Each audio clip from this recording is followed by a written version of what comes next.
Industrija f'pajjiżna li kibret u żviluppat ħafna fl-aħħar snin dik tal-gaming, industrija li l-Partit Nazzjonalista jgħoż għaliex Partit Nazzjonalista fil-Gvern kien fuq quddiem nett biex jaf f'pajjiżna numru ta' kumpaniji f'dan is-settur biex inħolqu opportunitajiet kbar ta' impjiegi għaċ-ċittadini Maltin u Għawċin.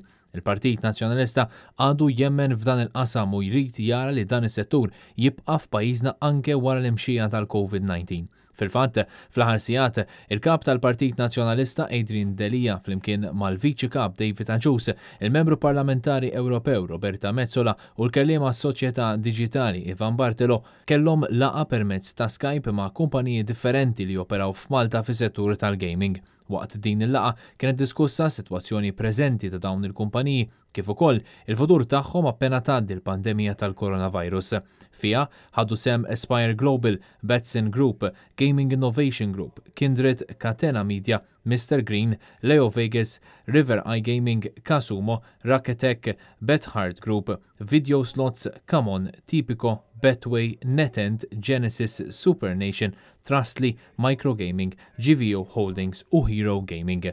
Din kienet waħda minn diversi konferenzi online li qed jorganizza l-Partit Nazzjonalista bejn Delia jisma' direttament tħassib li għandhom dawn il-ħaddiema u l-intrapriżi involuti f'dan is-settur.